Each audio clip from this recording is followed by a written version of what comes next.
before, but now it will. Giving you fair warning. Thank you.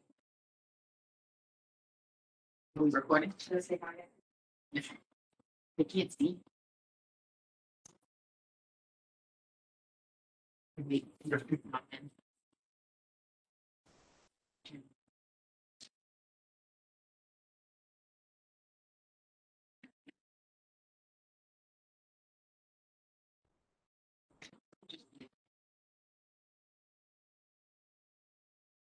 Okay.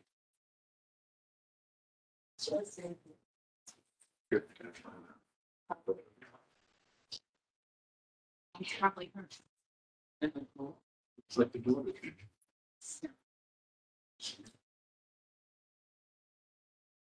Just waiting a few seconds for people to pop in and then we're going.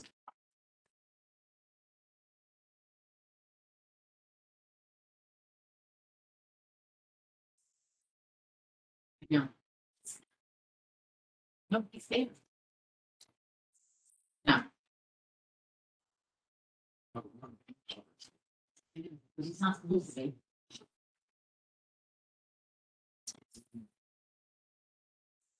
I don't know who has the beach background, but I wish I was really in that beach. Oh, yeah, no, Lorraine. Yeah, you can. All right, I'm gonna start. Good evening, everyone, and welcome to the Board of Education Business Meeting for March 16th. Please rise for the pledge of allegiance. Pledge allegiance to the flag of the United States of America, to the republic for which stands one nation, God, indivisible, with liberty and justice for all.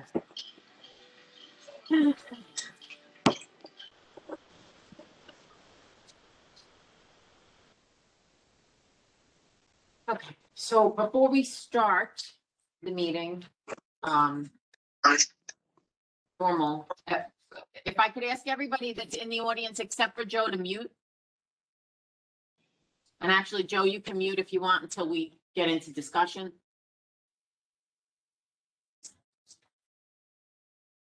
Okay. All right, so before we start, we're going to move board privilege of the floor to the beginning of the meeting. So I'm just going to read a little something and then the board is going to have a discussion about it. And I need this piece of paper. As we begin a discussion regarding sports and more specifically spectators at outdoor sports, I want to remind everyone that the first and foremost goal of the board and administration is to keep everybody safe.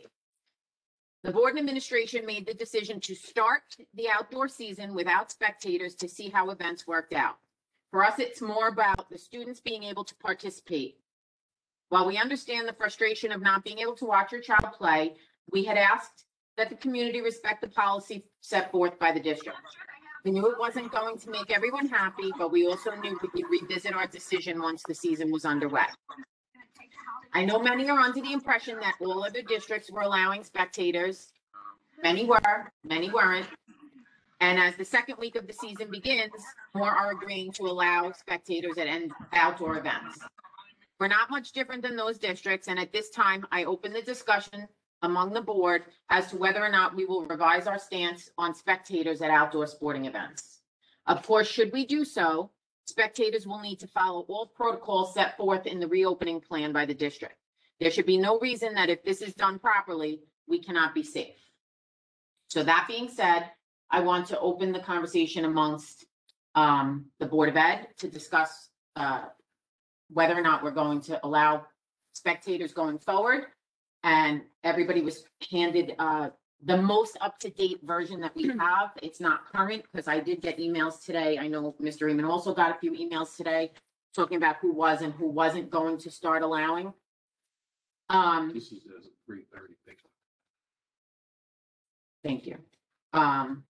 So let's just have a conversation around the room. We did receive a few emails this weekend. There was a form email sent out by a few parents, probably about 12, that was asking for spectators at outdoor sports. So the conversation should start with, do we want to try to allow spectators at outdoor sports for our players? So I guess we'll start with that part of the conversation. And then And then, from there, we'll discuss whether or not we're gonna allow visiting players, spectators. So I'll start, at that end of the table, I guess. So I'd have to go back and check, but I understand the state has given guidance. Is that the Department of Health or is it New York State or just New York State? What does the Department of Health say? That's whose guidance we've been following this whole time, right? And if we want to talk about COVID, we talk about the health and safety from our guidance. What do they say? The two spectator rule came from the state and Mhm. from the state athletic social standard right now. And it has like input from the Department of Health, or do we not know either way? I didn't speak to the Nassau County Department of Health, no, I guess that's who I speak to. The guidance is from the New York State Department. That's what I wanted to make sure. That's what's been included. That's what I wanted to In the confirm. recent memos. Right, that's what I wanted to confirm, that it's from the Department of Health. Okay, so that statement says that you may, doesn't say you have to, and it doesn't say you can't, that you may allow up to 2 spectators per participant. Understood. Yes. There, so we're all on the same page? Yeah. By student athlete, are we defining that as, like, if the cheerleaders are at the football game, those student athletes? Also, just to be perfectly clear, we've asked the marching band to perform because at the time we weren't having any fans and we wanted someone there to cheer on for the kids. I'm not going to stop the marching band from coming now. I still want them to play. Though, because to me, all those people could completely control students. Sorry. Can those in the audience just mute yourselves?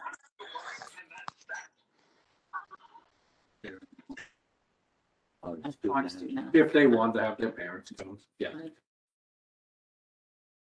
That's what, and just to be consistent, Yes, player athlete, I mean, what, Right. what are we? Right. and other districts who are allowing visitors are doing that exactly. They're doing what? If cheerleaders are considered student athletes, band is considered student athletes. I think if they're participants, they should be allowed. If we're allowing I can't use the word. If we're allowing spectators, if they're a participant in that day's event, in that particular event, whether they're band, cheerleading or player, football or whatever, then they're considered a participant. Then it should be written as 2 per participant Participant, instead of right, athlete or player. right. Do we have enough, Well, these are, this is, yeah. I know. do we have enough room for 6 part, 2 participants, 2 person per, let's say for football? If we use both stands, I would say yes. I mean, we did it. How many cheerleaders on cheerleading squad? It's about 14, So you're talking about, it's 30, there's 24 football players, so that's 50. There's plenty of room. But remember, you can also stand 6 feet apart along fencing, which some people choose to do in a normal situation. and or they could utilize the stands on the other side of the field to watch the play. It would be easier for them to sit on that side of the field to watch the players because they can see. I mean, if it's the cheerleaders, you would want to be on that side because the cheerleaders are usually looking now. But I agree, Vinny, that if we're gonna do that, the words should say participant. Any other? What about any games at Eagle Avenue and GW? Oh, I was like, who is that? If we're talking about our games, it would essentially be the same, but they have to stand 6 feet apart. Do you have that kind of room at GW or at Eagle? Well, we're not playing football at GW. They'd only be playing soccer at GW. So if they're lining the fence and people follow protocol and stay 6 feet apart or stay in their cars, I would say at GW, you could manage it. And that would be for middle school only. Yeah, that's usually the middle school teams. Right. That was the The- only place the I was issue- worried about. I forgot that he was up there. You know, get this way and I keep forgetting. Gone 1 week and I'm already forgotten. Sorry. Out of sight, out of mind, my friend. All right, so let's talk about that. I mean, the bottom line is it would require additional coverage. It would require additional staffing to watch it. And it would require a gate list. it would require that those people are, they notify, Mr. Mistretta wants a list no later than Friday. People are gonna have to check in at the gate. And the only other thing that you could add to that, if you wanted to, was do you want the same two people each participant? That's something else to consider. no, I don't, because you don't know that, like, your mother can always come or your father can always come. But it's two per. Right. However, we can say on Friday, when you're talking about a football game, because we know they're playing on Saturday, but if the soccer game is on Wednesday afternoon, we'd have to make a timeline to, Well, we would land that all out. yes.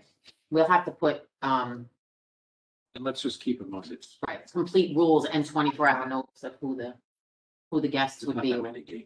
Right. Either, so- I mean, we're talking what, 3 or 4 per, No, I mean, football's the least. Soccer is probably the most, maybe volleyball, but volleyball's indoor. So really, it's not, 5, 6. 5 or 6 games would be. So, I don't think it's gonna be a thing, but it's worth asking regardless. Is it possible to easily, very much easily, extend the app that we use for check-in every day for the participants? well, I think it would be easier, quite honestly, to make a printed form of that app and have people fill it out right there. right, Yeah. North Shore did that on Saturday. I actually ended up going over there. That worked well, because also you'll know the person's name who was there, and then you can easily check ID, check the gate list, and while they're filling out their piece of paper, it's just name. And that's what we use for contact tracing if, It can be contactless. Temperature scan also? And yeah, that's what I'm saying, for temperature scans. They did do temperature scan as well, correct. and I'm I sorry. mean, bad with that sheet gun in the cold weather was not, they did it. Something. Yeah, they did it. But they did I'm it. not just saying they did it, but they're like, oh, you're 63 degrees. Yeah. Still, yeah. Get dead. I've been told 63 degrees. That being said, what Andrea was saying is that is a big reason as to why a lot of the districts that I know I spoke to through Nassau Suffolk BOCES, Nassau Suffolk school boards, and I know Mr. Reeman spoke to, was they were using the paper for contact trace purposes, because then you have copies of who was in the stands.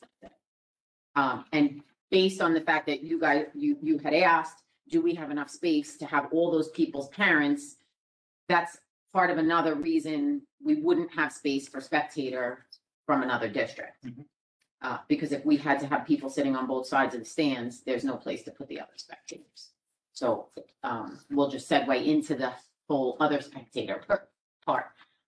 At this point, do we agree, not agree that we would be only allowing home spectators? I agree with that. Yes. Yes. Only The audience agrees. not visitor. Until next year. Until, yeah, well, no, just for this season, just for this season, and we watch and we see what happens going from there. Yeah, this is You know, all, For COVID purposes, this is all Even COVID with the related sheet, when purposes, you look at it, at least 70% of them aren't allowing any visiting spectators anyway. right? that's, Yeah. yeah. So I mean, we just had a vote. I'm just not, I don't know enough about other districts' rules to be able to use the word trust, but like, they may not be as careful as we are here. Right, absolutely. It's not worth the risk. People can get mad at us all we like.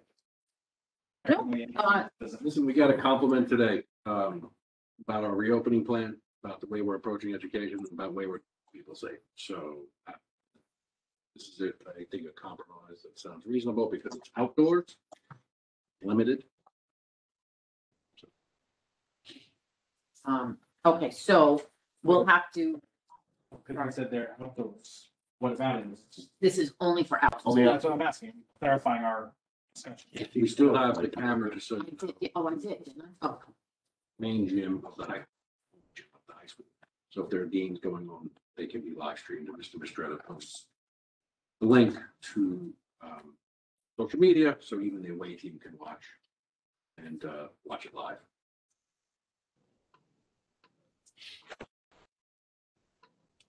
Can WebEx any of the outdoor games?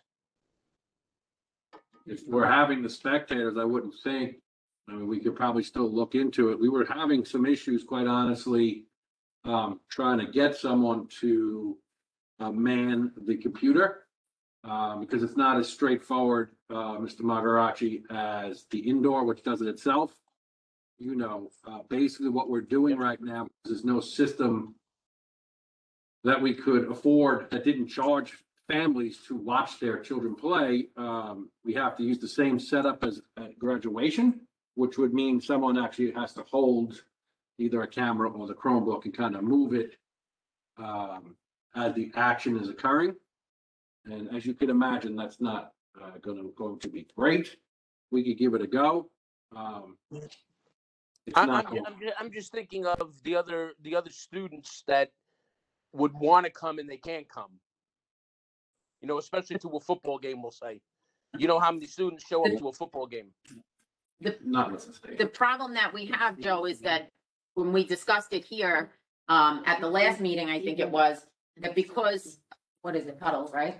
Doesn't have outdoor cameras right now. Right. They're not gonna have them prepared and ready to be, positioned at schools until the fall. We have to have somebody physically sitting there with the computer like we did for graduation, and we're having a hard time staffing them. Yeah, I So know we were that's going to why ask. not every game is being WebEx or video. We were going to ask. I know we were going to ask Cuddle if they were set up for it or not. No, They're not. currently. They don't have the technology. They're hoping that in the fall they would. Okay. But we're all hoping that in the fall we return to normal. Into normal. Whatever normal will be in the fall. Hi, Luca. He's busy waving. Okay, so at this time, we're going to make a few people on the screen happy, just to let you know that we will be putting out notice along with regulations on how we will be allowing 2 spectators per participant at outdoor sports only for this season. We will watch how it's done. We're asking that everybody follows the protocol set forth by the district.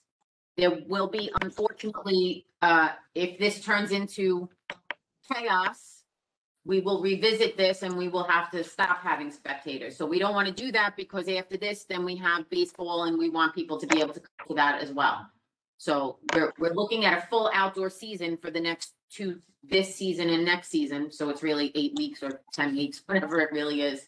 And we would like to be able to have spectators at all of these events. So moving forward, the district will post something on the website stating that there will be spectators allowed at these events, and it will have the rules and regulations as well. And I'm assuming Mr. Mistretta will put on Sports U some kind of regulation as to when you need to let them know who's coming for the game following, You know, right? determined by school. And we're in agreement with this. Yes. After I said it, now we're in agreement. All right, so we're gonna move forward to the rest of the meeting.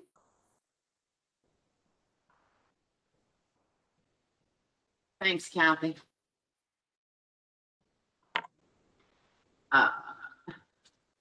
I'm gonna ask just really quickly, because I can't see everybody that's on here. So, Michael Sheehan, are you on the WebEx right now on the meeting? Yeah, I am. So we're gonna do this first because, do you want me to do this or you want to do it? Because Michael's on here and I'm guaranteeing you that he wants to go study.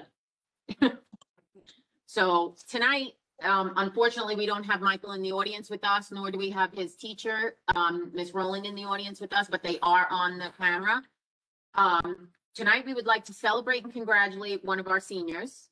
Michael Sheehan will receive a scholarship from the Long Island Mathematics Conference Board. Michael credits Kathy M. Rowland as the teacher who provided the inspiration to perform well in mathematics. Not only is Michael the recipient of this prestigious award, he also happens to be this year's valedictorian. Congratulations, Michael.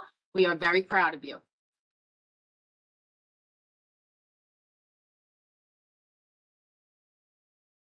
Thank you.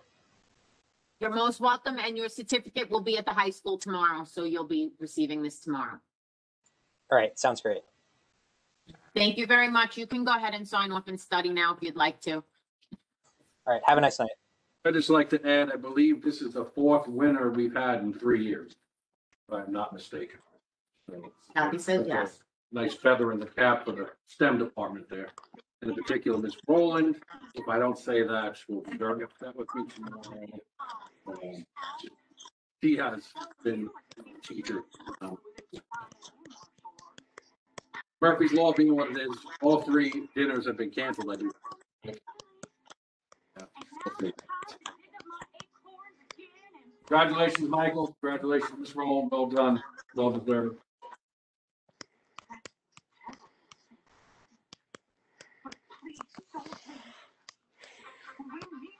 Okay, we're gonna move on to routine matters. So Albert, we're coming to you soon. I need a motion to move docket 0-255 through 0-259. Any questions? All in favor? Aye. Motion passes. Well, we don't have a Board of Education report. We kind of skipped to board privilege, and I just lost the PTA report. Hold on a second. Really just had it in my, oh, sorry, right here. PTA, PTSA, and SEPTA. I'm gonna give the PTA report from Ms. Thomas. Last time said PTA's next meeting will be held this coming Monday, March 22nd. They're also working on an ebook fair and will be providing more information on the fair soon. Our SEPTA report. SEPTA is selling autism awareness masks. The deadline to place an order is March 22nd. The next SEPTA meeting will be May 5th, which is a Wednesday. And I did see Mrs. Merle. Do you have a report from PTSA, Mrs. Merle? Just thank you for all who came out to our meeting yesterday, and I look forward to seeing everyone at our April meeting. Thanks. Thank you, Emily.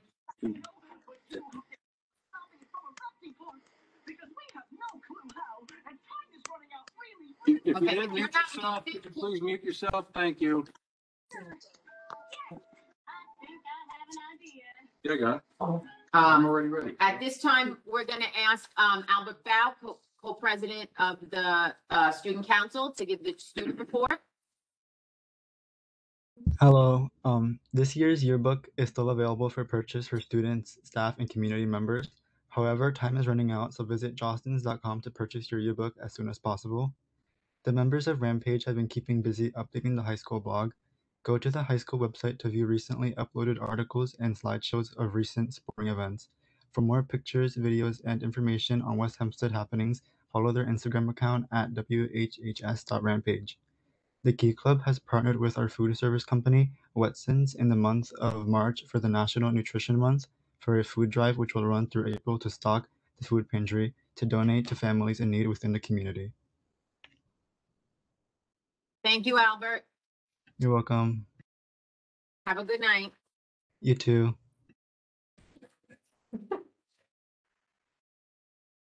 Okay, we move on to Mr. Eamon and your superintendent's report. Thank you. Good evening, everyone. First of all, I want to wish everyone a happy Passover and Easter. Please enjoy that time with your family and friends.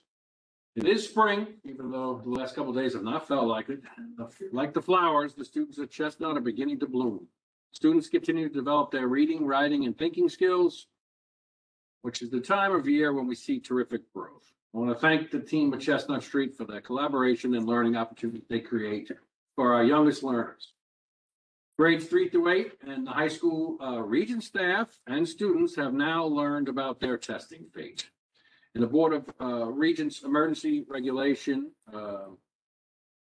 which is a revision to the 2021 diploma requirements, the following has or will occur. The August 2021 Regents exams have been canceled. If the United States Department of Education waiver is denied, only 4 June 2021 Regents exams will be administered, which include algebra, living environment, earth science, and English, as well as they threw in for fun, the world language checkpoint exams.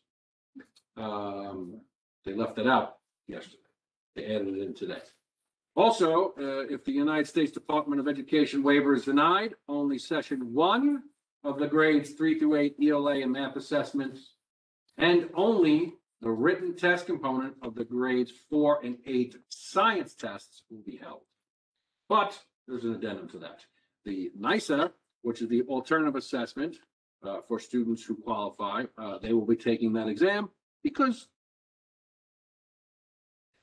I'm just going to leave that there. And the NISA select speaking portion, as well as the listening, reading, and writing portion will occur as well. The middle school, high school complex continues its work in the concurrent hybrid model. I see and hear about the various approaches being used to support all learners. A hat tip to our administrators and teachers who are collaborating to support struggling full remote learners. We have taken on approximately 100 remote learners throughout the district, and we have noticed improvements in most students and will continue to support those who need it for the remainder of the year. Unless changes are coming from the state, our tax cap levy will be at 2.11 to 1100%, which is in line with the tax cap law. And great news on the bond front, Project C has officially been approved, and we look forward to beginning the work soon. Enjoy the holidays and the break. Thank you. So my Project C on this. Well, let's have that. Look, I had it written down for later. Okay, so thank you very much for your report. At this time, we've reached the period for district residents, Island Park residents, and or employees of the district to address the board. This individual will be limited to 3 minutes of non-confidential agenda items with an overall maximum of 20 minutes if needed. If you could just type in the chat, you need to speak louder next time. If you could type in the chat, if you have a question, I will then ask you to unmute and ask your question.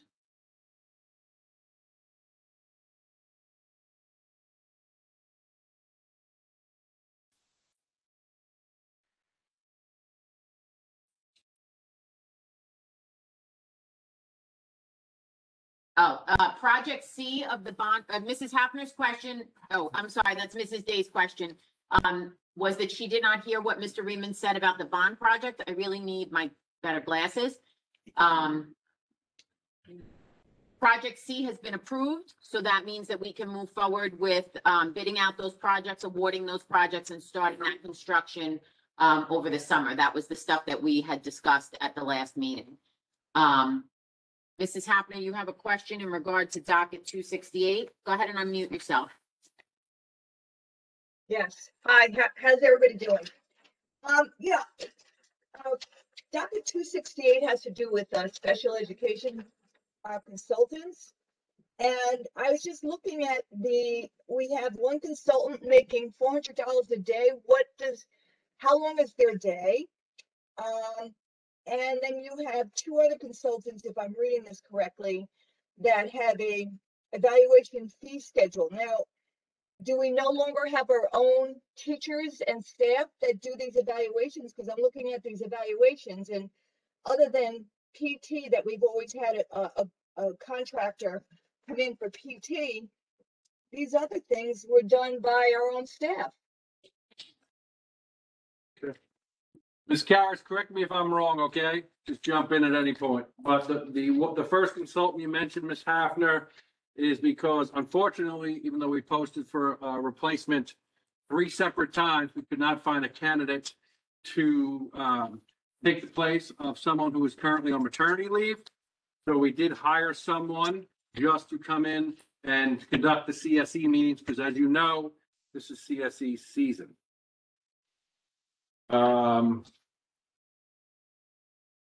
I apologize. What was the second one? I'm sorry.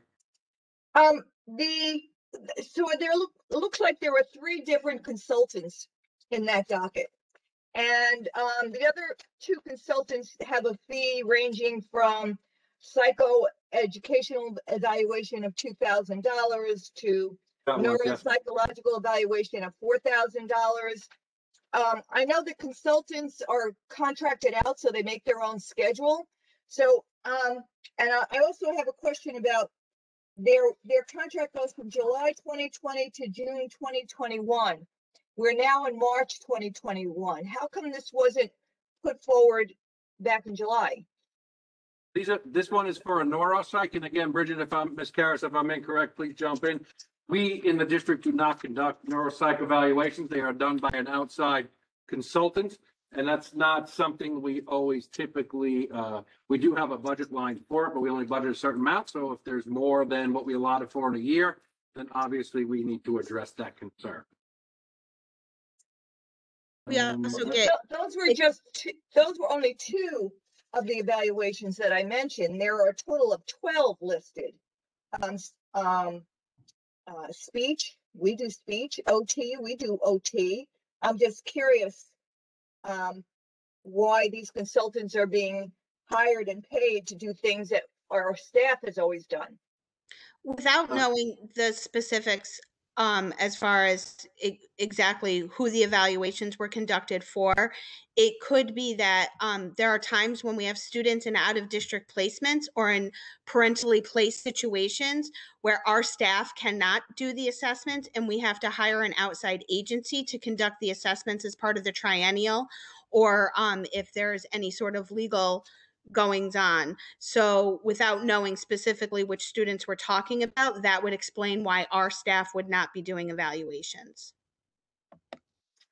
Okay, and then my other question was, this contract goes from July 2020 to June 2021, yet we're March 2021. Why is this just coming forward now? Again, depending on who the independent contractor is that has conducted an evaluation, there are times when it takes them a long time to send us a bill, and we pay the bills as soon as we get them. Again, I don't know the specifics about the case because I don't have it in front of me, but that would be my best guess. Is there's oftentimes when we get bills from providers that we contract with that are past the year, but we're still required to pay them. Similar things happen also with, dormitory fees that we pay to New York State, and all sorts of different things. All right, I don't really understand that because the contract is pretty delineated regarding bills and time spent. So I'm just questioning why we have it now when we've started this in June. I'll be happy to further research it and get you a more distinct answer for you tomorrow. That would be great. Thank you. You're welcome. I'm just trying to read. I'm too far away from this screen. Mrs. Day, your question is regarding busing for athletic transports as opposed to transportation from home to school. What's the question? Yeah, I have a question with regard to, like, I was looking at the policy for the transports that would be taken from from the middle school to GW, and what the policy are on, like, the seating arrangements. Now, I know for the beginning of the year, starting September, it was if you didn't live in the same household that, you wouldn't be seated in the same busing seat. And then it looks like there's a difference with that. And I'm just a little concerned about the proximity because, if you are coming from the same household, not coming from the same household, and you're just being transported from the middle school to GW, as per CDC guidelines, I'm not sure if the guidelines are different for the state. Mr. Mastretta might know a little bit more about that, but I know the CDC guidelines are anything 15 minutes or more in an indoor space increases the risk of transmission. So I just kind of wanted to inquire into why those same protocols that were set for September for busing from home to school are not the same for those who will possibly be transported from the middle school to the fields for practice. That was my first question. And then Mrs. Day, can I just answer that one first? Yeah. Yes. Sure. The protocols are in place for sporting events as well as bus from home to school, and the likelihood that we're taking up 44 spots on a bus from the middle school to to GW is not likely if you're transporting a soccer team. And also, it's less than a 15-minute ride, and they do have to wear masks, and they are supposed to be separated. And the windows are open. And the windows are open, same as when we bus them from home to school. And Mr. Mastretta, I'm 99.5% sure he does assign seating. They do. Yeah. So from some of the sports parents here, I'm told that they have assigned seating on the bus as well. Mr. Reaman, I will just say this, every coach has to submit a bus seating chart for any time we leave to go to a contest. There you go. Thank you, Mr. Mistretta. Mrs. Day, you had another question? Yeah, I did read that as far as like the seating charts, but my thing was more so in terms of two to a seat as opposed to one. I wasn't sure, how many teams are going to GW, if it's just a soccer team, that wasn't really specified. So I was just trying to address what actually was specified in what was written. My second question was pertaining gaming logistics. Like, I just don't want parents to get into a situation like if there's a lot of parents at the gate waiting and they have to fill out forms in order to enter into the gate to watch the game. Maybe, a suggestion would be to create like laminated tickets per participant so that a form doesn't have to be filled out at every game. And if people want to give that to whatever family member they want to have there, then it might cut down on waiting time for logistics to get into the game instead of having like a whole waiting line at the game, if the process for entry is super slow. So that was just a suggestion that I had, or, I know this is just like a very recent change that you guys just discussed, and I want to thank you for the transparency, from the board and the superintendent at this meeting today about that, because that was a question that I had after reading about no spectators being allowed at the game.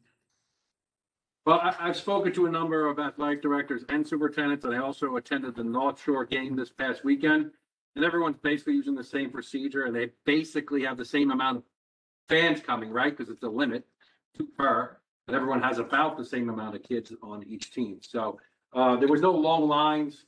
If there were people waiting, they waited 6 feet apart. And I do like the idea of a laminated pass, but for our purposes, and we live this every day, I need the names, I need the phone numbers, I need the contact information, because if there is a COVID case that I have to do contact tracing on, a lot more people than would be in a typical situation in the sporting event with no spectators. So that is an important piece. Maybe we can look at modifying our app, because I think we can add another piece to it, and maybe modifying it to fit the needs of what we're going to require. And that's something we can look at, because it doesn't take long. Our data person could actually get that up and running in about 1 hour. So thank you for that suggestion, and we'll look into it. But I'm not concerned about people continuing. If they're not going to follow protocol, if we already stated that, they won't be able to come in either. So they want to be in, they'll follow the protocols, and it'll be a fun, happy time for those who are in attendance. All right, thank you. You're welcome. Mr. Palmieri or Lisa, I'm not sure which one of you that is. Might be Lisa volunteering, John, but thank you very much. We will keep that in mind, offering help. And Joe D, I'm going to assume is either Joe DeGusto or Denise. And yes, we are aware that Lucas Valley is allowing two participants from outside, from the away team to attend on Saturday as well. Okay, so we're good. Question, how does that work now for the away teams as well? We have to give them. The coach has to give it to the athletic director. The athletic director has to give it to the home athletic director. It has to be cleared in advance. Okay.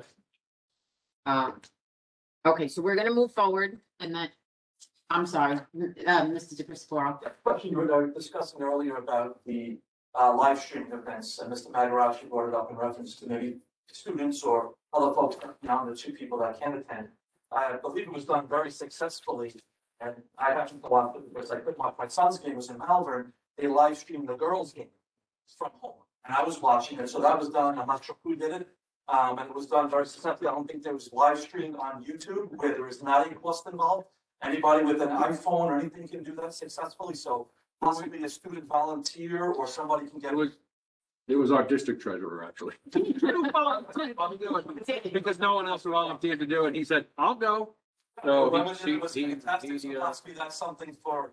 I think that's what the Palmieris were even offering, but that was, I'm sorry. No, go ahead. Right, there doesn't have to be a cost involved with huddle. I understand the concept, but this way it can be live stream, Twitch, there's other things that are free. The issue was not that we didn't want to stream it on something that was free. The issue was getting somebody to actually go to the field and stream every event. Possibly there's a student club, or possibly that could be utilized. Okay. I'm not used to having people in the audience, so that's why. Yes, Mrs. Magarachi, we're at our 20 minutes. Well, no, well, I understood the parents' concern about the backup at the fence. When you're going, because sometimes you're running late from work, is it possible to put the form on the website? They can print it out And have it and filled out. fill it out before they come, so they can just hand it in. I'll That, talk to Mr. Mistretta. We'll have a plan. Because I still like the idea of using the app personally, because it just does everything automatically, and then I could download an Excel spreadsheet. so they're. And everything's in one place. If I have to do contact tracing, I can easily email it right to the high school, or I could take, it's just, in an ideal world, I'd like to do that, but if not, we'll resort to Plan B.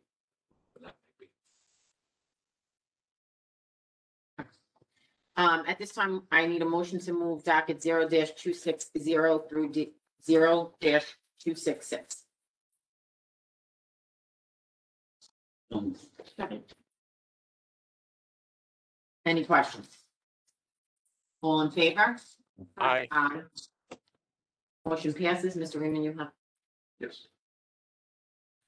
I believe she's still with us. Yes, I see her on the left-hand side. I'd like to welcome Miss Dana Taglioni to the Ram fam. She's a certified physical education teacher, filling the position left vacant at George Washington. Ms. Taglioni earned her bachelor's degree from the University of Tampa. You're not a Yankee fan, are you?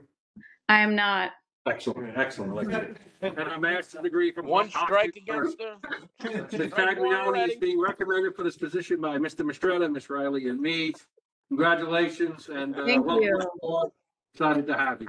Thank you so much. I'm excited to be part of your school community. Thank you. Congratulations, Ms. Taglioni. Thanks so much. I appreciate it. Please. Okay, and even though they're not here tonight, we will do something else for them. I do want to recognize some people who have chosen to submit their papers to retire, and I'd like to honor them here right now, even though we're going to do something in the future. First, Ms. Maria La Regatta, who has worked in the special ed office for as long as I can remember. So it's going back over a decade. I know she started in 05, even though she's only 21 still. She has chosen to move on and explore new opportunities in her life. And we do wish her well. She was a valued member of the team. I know Ms. Karras is very sad, and Ms. Burnett's very sad that she's leaving. As like most of us in this district, does more than what is asked. So congratulations to Ms. La Regatta, and we wish you well. Next, Mr. Edward Cosgrove has chosen this time to retire. Mr. Cosgrove, our current physics teacher.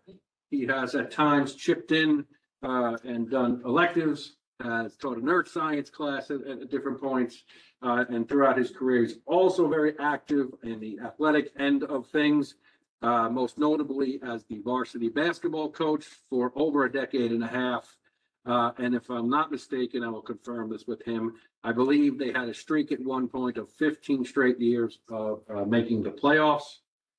But in talking with him as well, it's the right time for him to go. His children are either entering college, finishing college, or starting their own businesses, and he wants to be a part of that. And he'll be missed, and we want to wish him well and congratulate him on his.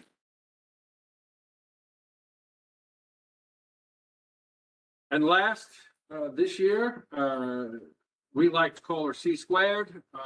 She's also known as Miss Cindy Chamowitz. We've had a lot of fun together, a lot of laughs together. She's been a special ed teacher for more years than her age. She's still 21, 22 years old as well. I first met her and she was sharing time with Barbara Silks at Cornwall Avenue and with Janine Scully at Chestnut Street, where they had a TA alternate with the special ed teacher. And it's been fun to watch her grow and work together. And Miss Scully and Miss Chamowitz have formed a wonderful bond, and they become a wonderful team. And so she is set to retire, has offered her services in any capacity, if nothing less, to come back and annoy me on occasion. in between her tennis matches. Apparently, she's going to be up to 4 matches a week already. So we hope her game improves and gets up to the level of her teaching. So congratulations to Ms. Chairman.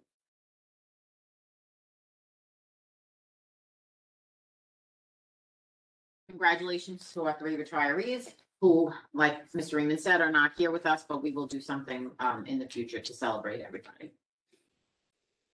So we'll move on. I need a motion to move docket 0-267 through 0-273.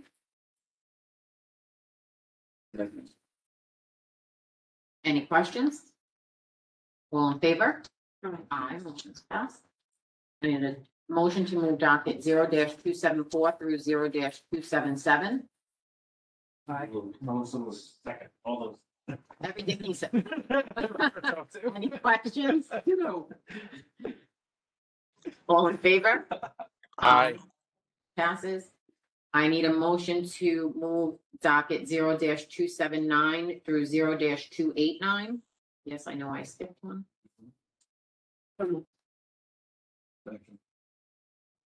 Any questions? All in favor? Aye. Passes. We're not moving that today. We have questions that we want Joel to go back and ask on.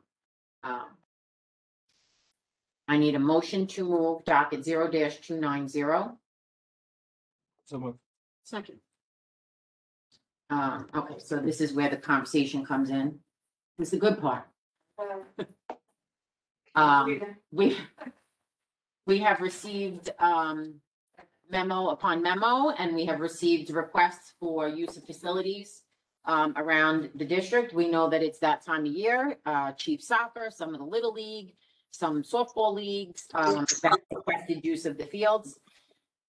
And we know that the regulations have not changed based on the memos that we've received from the attorneys, that we are still liable for all the actions of the sports teams that are at these fields. In the fall,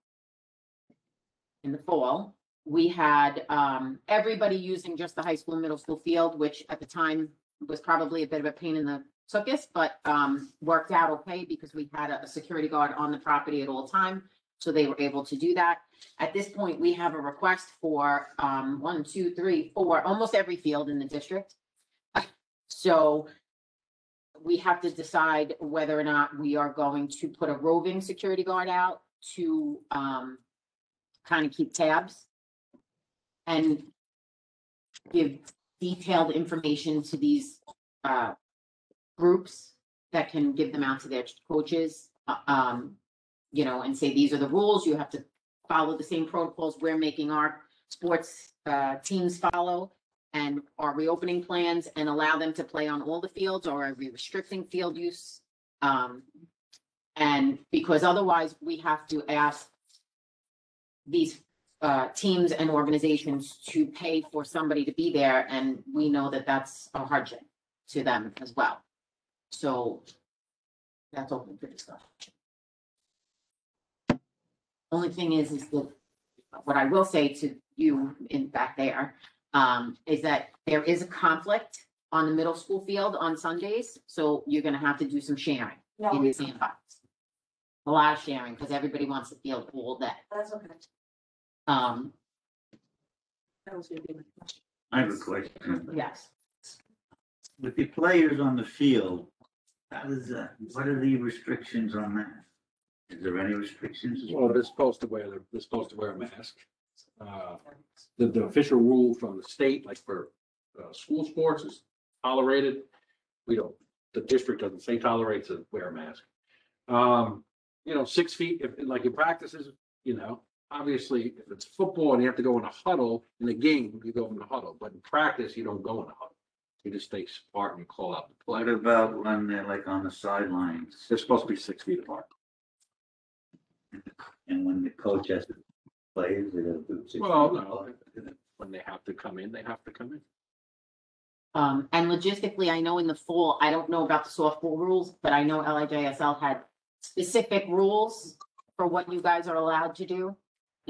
I don't know if those are the same, and if We have 2 governing bodies that we follow, LIJSL and Eastern New York. They both use from, also from New York State, and then we have the school districts. Spectator thinks they're doing the same thing. Your players also have to use an equivalent of what we use as a power app for health checks before games. You guys use that as well. We've been doing checks, asking the parents and stuff like that too. They have the same thing with spectators also, right? And the rules would follow the same with spectators. And the district would provide, I'm gonna call it a cheat sheet to all organizations that want to use the fields that they would have to distribute to all their coaches, saying these are the protocols of the school district and you need to follow these. And if there's spot checking going on, and there will be spot checking going on, and they're not following those protocols, that team would be removed from the field.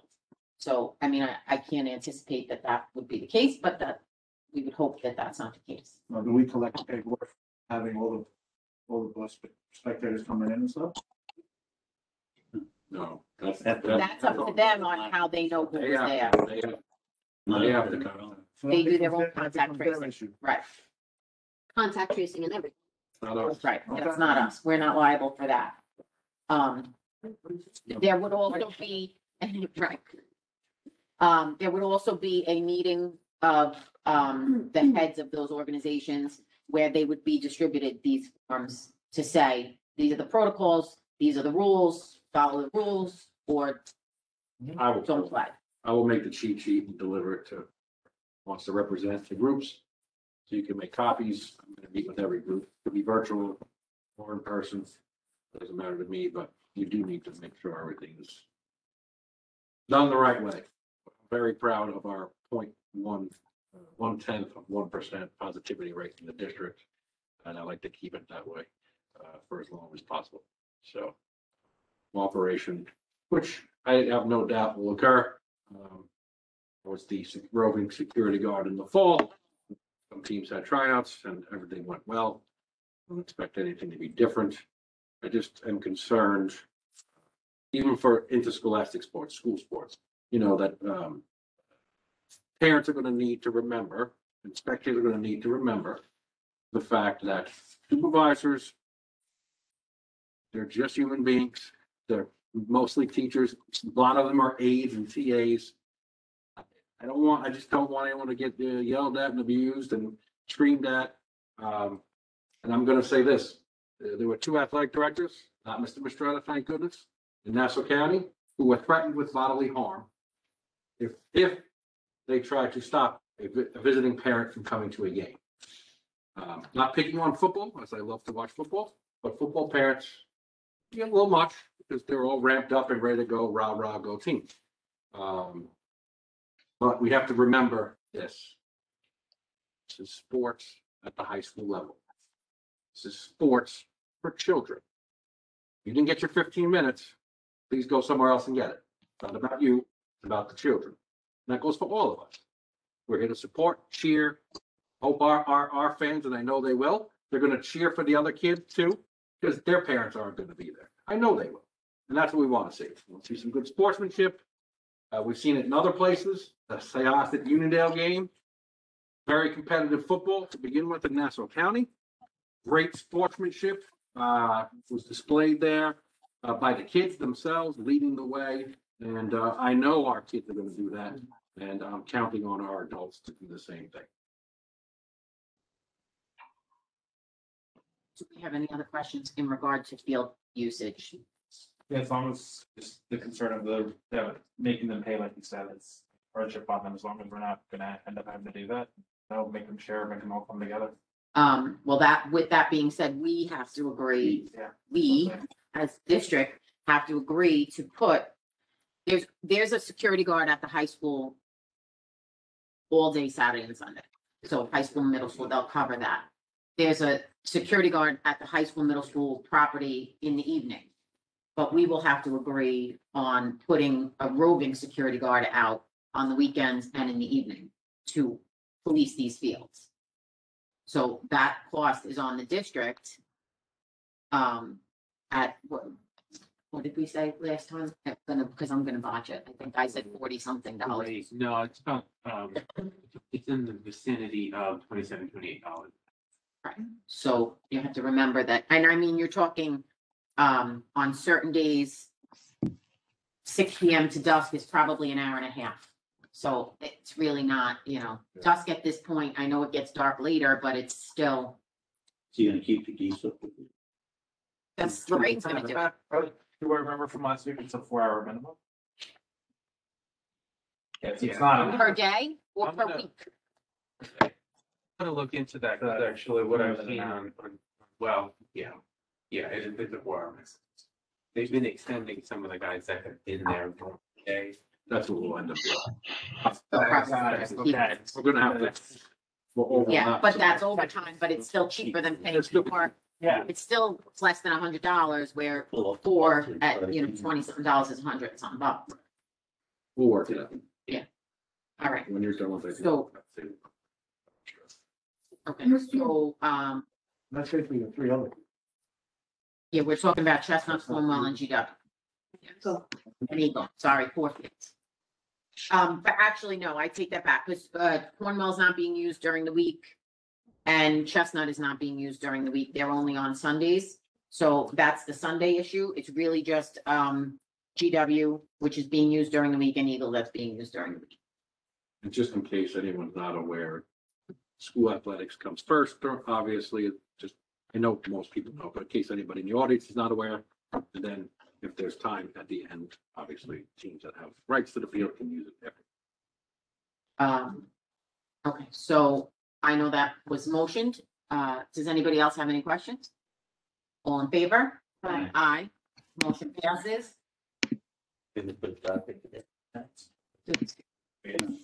But paying. As far as once we, talk to them about the security guard, then we would put it together.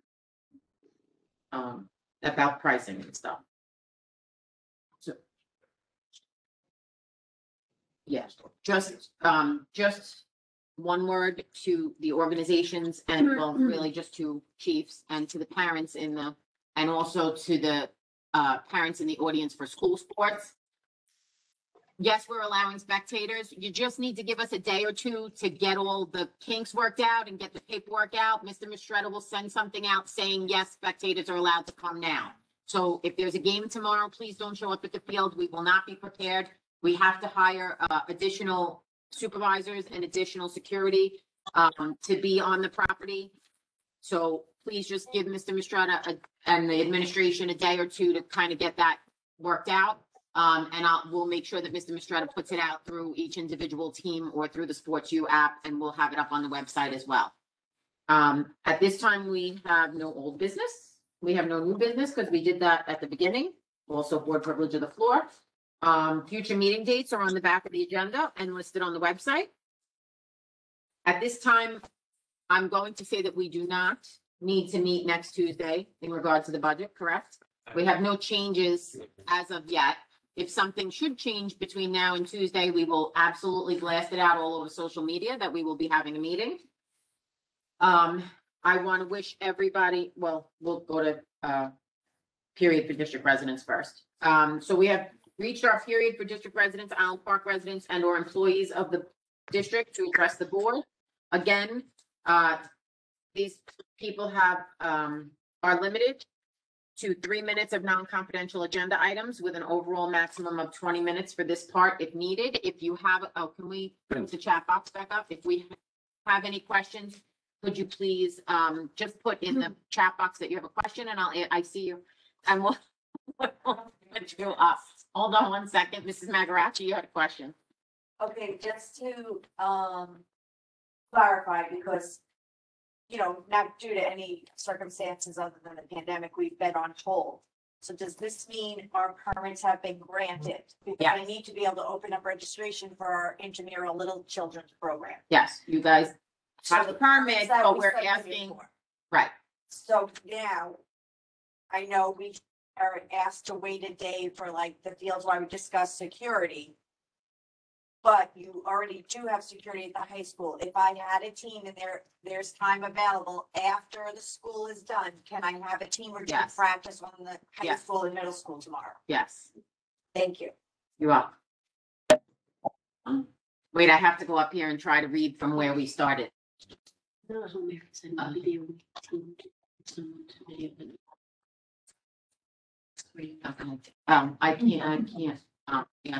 can't, I don't know if we can even ask that, but we'll see. Mrs. Hafner, you have a question? Yes, I do. I have a couple of questions. The staff that is retiring, are we replacing those positions, high school science and special education? Already working on it. So that's a yes. Yes, ma'am. The last meeting that we had, I asked about the windows in the high school, and you said it wasn't the windows that were part of the bond, but the brickwork in the high school that's causing leakage into the ceilings of the rooms. Is that correct? Yes, it's the lintels on the building. And so those rooms currently that have those leaks have plastic up there with dust and dirt collecting. How often are those plastic barriers replaced, and when do we think we're going to fix that brickwork? Usually at every break. At every break, those things are replaced.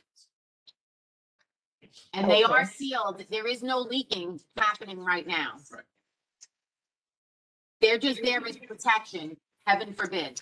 But So they were put up it's just before. dust. It's just dust and dirt. Mrs. Hafner, I've been in the building and I haven't seen dust and dirt on them, but I do know that they're replacing them. I'm sure just like the desks or anything else, they get dust and dirt on them. No, I'm talking about inside the plastic itself. Well, they're replacing them at every break. Just the brakes. Okay. The money that we're getting from the federal government is allocated to specific areas. Do you have ideas on how you're going to place that money into the different areas that the federal government is requiring? Yeah. I'm not. Could you give us a little bit more on that, please?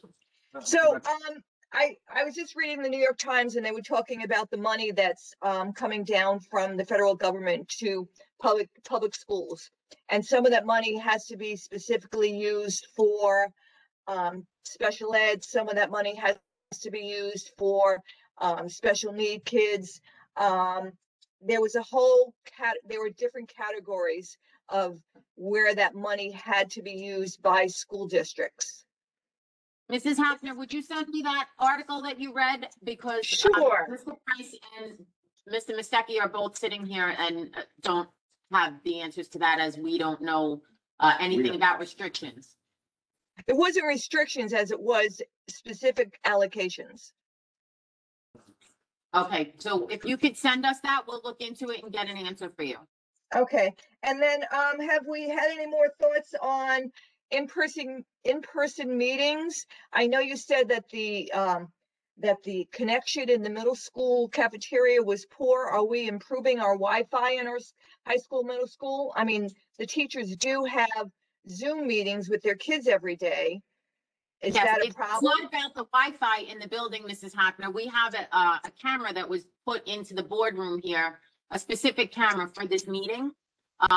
Mrs. Magarachi, Mr. Solar, and Mr. DeChristopher are in the audience at this time. If you want to be here and present, you are more than welcome to be so. I see. But again, at some point, the reason why the meetings were moved out of that room after years and years and decades of being in that room was for accessibility by people that cannot get upstairs. And that's why it was moved to the high school. Yes, ma'am. So, is that something we're going to consider? It is. Right now, we are using the WebEx, so we're able to get to everybody, and it would make for ADA compliant meetings. Eventually, when the rule changes and we don't have to be doing it this way anymore, which would be much happier for me because it's a little awkward, we would be back in the regular video conference room or another room at this time. But right now, it's somebody, Mrs. Magarachi called and asked if she was able to be here in person, and she's here. So if I have to ask for permission to come up there, is that what you're telling me? She didn't know the answer, so she called and asked if she was able to be here. I see. So I don't have to call and ask for permission? Well, Mrs. Hafner, if you'd like to join us, like I said in the last meeting when you asked this question, you're more than welcome to be here. Oh, okay. I didn't hear that part. Thank you. You're welcome. No. Does anybody else have a question in the audience? Mrs. Day, I did say in the meeting last week that if somebody wanted to be in the audience, as long as space permitted, you could be. It's obviously not as big a room as the video conference room. There's 3 people from the district faculty that have to be in the room, but as long as you're comfortable and spaced out, you're allowed to be in the room. Did you have a different question besides that? I see you said you had a question. Go ahead. Yes, I did actually. I had a question with regard to the hiring. Not to get into too much details, but I know for math at the middle school, there were Mrs. Day, and initially. Wait, Mrs. Day, you got cut off. So I'm sorry, I didn't hear. Something about math at that middle school? Yeah, can you hear me? Now I can. Okay. I had a question with regards to future district hiring as well as past district hiring practices. With regard to who is being put into the classrooms when someone is either going on maternity leave or when you're doing a full-time leave replacement. Without getting into too much details, my child's math class had 3 different teachers within 4 months this year. Well, as a parent, that's a lot of bit, I think, a lack of consistency when it comes to keeping children on an academic learning trail, when it comes to goals, when it comes to recognizing student strengths and weaknesses. You want to have some type of consistency when it comes to teachers that we are putting in the classroom.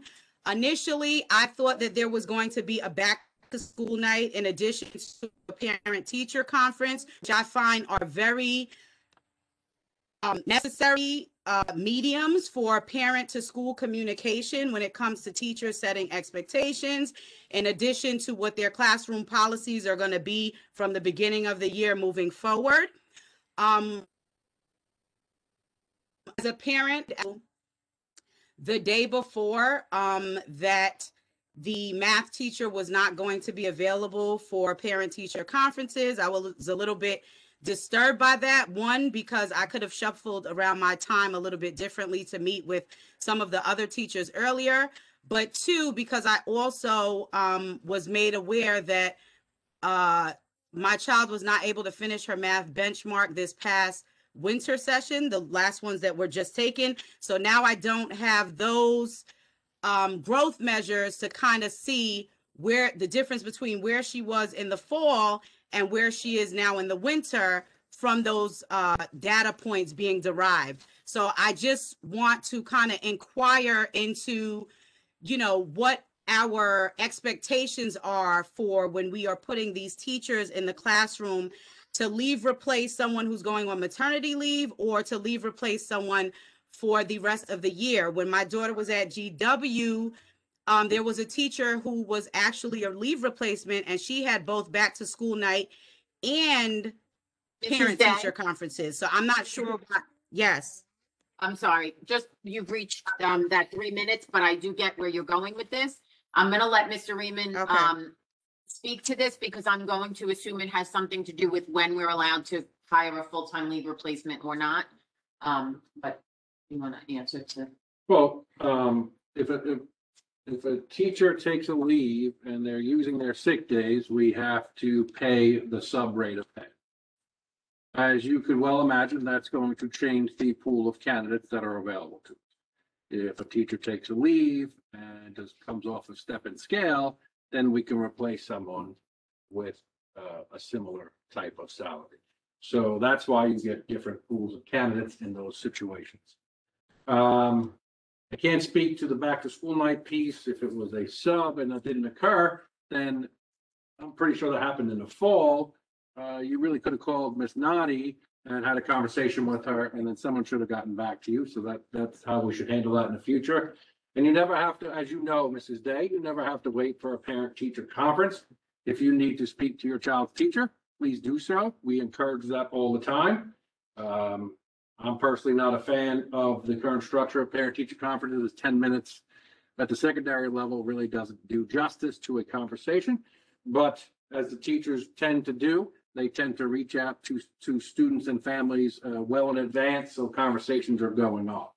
So my suggestion to you is, we've had this conversation in the past. You're proactive, continue to be proactive. As far as the benchmark, I can look into that for you, or quite honestly, it would probably be easier for you to give Miss Noddy, shoot Miss Noddy an email, and she can address that concern, because me being the middleman will only delay that process. No, she's not. No, they're at the middle school now. With Miss Noddy, it wasn't an issue with Miss Noddy.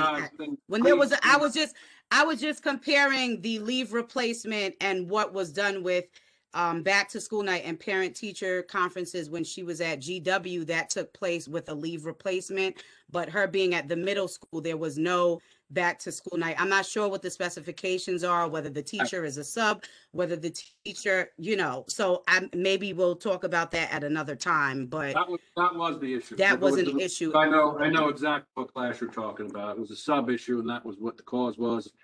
But the procedures would still be the same with regards to the hiring practices. That wouldn't change in any building. That's pretty consistent. And same rules apply for any need that you have with regard to reaching out to a building principal or a teacher. Do we have, I don't know. Oh, there it is. Okay. I don't know if anyone else has another question from the audience before we move on. Okay, so I'm gonna move on. I have another question if there's time. She just said something. Mrs. Day, go ahead. Yeah, so what do we use to determine, because I'm trying to get an understanding of what we use to determine who we put in the class for a leave replacement? Is the amount of time that they're going to be out dependent upon who we put in there, or? So what Mr. Reedman was saying earlier was it's dependent on how the teacher is out. If the teacher is out and using their time, so getting paid on step and scale, we have to put a sub in the classroom and we pay them on sub pay. If the teacher takes an unpaid leave of absence, they're no longer using their time, they are no longer on step and scale, then we can actually hire a teacher on step and scale to go into that classroom. But if we have to use a sub, it could be the same sub every day if they're available, or it could be a sub every other day, a different sub, whoever's available that day. It's based, so those are the restrictions you have based on how the teacher's leave is being taken. Okay, thanks for clarifying that. Now, in addition to that, if you do hire a sub, is it not a requirement for them to have back to school night or parent teacher conferences? And then also, have we ever considered hiring permanent subs for possible maternity coverage? Well, permanent sub and leave replacement are two different situations. Like for maternity leave purposes, we wouldn't hire permanent subs for maternity leave, because if nobody goes on maternity leave, then we have these permanent subs that we're not utilizing. A couple of years back, we did look into utilizing permanent subs in district, because there is such a sub shortage on Long Island, and it was not something that would work in our favor or within our budget at the time.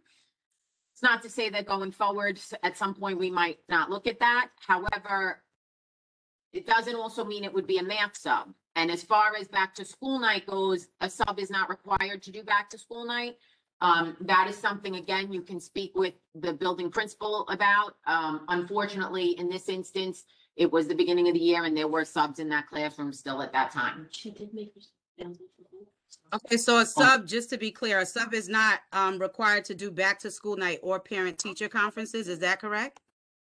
A sub is like a one-day person could be there for consistent amount of days, but a sub is not a leave replacement. A leave replacement is the teacher in that classroom for an extended period of time. That person would do a back to school night. Okay, so I was referring to a leave replacement for someone who is on maternity leave. Is that person who is put in that classroom, I guess they could be If they're considered a sub or a leave yes. replacement, or If they're okay, so if then they're the person who is put in a class, you cut off. a person who's put in a class for leave replacement is not required to do back to school night or parent teacher conferences. Is that what you're saying? No, I just said they would be if they were a full-time person in that classroom. You would have to speak with the principal from that building in regard to who was in the class at the time. Because I don't know if the person that you're speaking of was a sub at the Will time do. or a leave replacement. And I'm assuming that they were a sub at that time. It was early on in her maternity leave. We have one more I question. think it was the from audience. September until January. Okay. Sorry, off topic, but I meant to ask, so would the roaming security guard be like the, summit? Yes. Okay, so it would be like the company we currently use. Teresa, she's gonna drive around town. Okay, so at this time, I just want to say to everybody, have a wonderful break, enjoy your families, enjoy your holidays, but remember to stay safe. We want to come back and be safe, and have our children safe and be able to continue their sports and continue everything else that's going on. We want to look forward to the end. We're almost 3/4 of the way through the year and we've done fabulous so far. I'm quite sure that we can get to the home stretch safely. At this time, I need a motion to move into executive session for advice of counsel and to discuss personnel. Second. All in favor? Aye. Aye. Aye. Joe, are you coming to exec or if you are, I'm gonna call you on the phone. We need a nap. The nurses and the doctors are looking to get in here to keep sneaking in. Okay, so bye, Joe. I'll talk to you tomorrow. All right. Good night, Good night, guys. everybody. Have a stay great safe. vacation. Wait, are you leaving early? Bye, Dan. He's still going.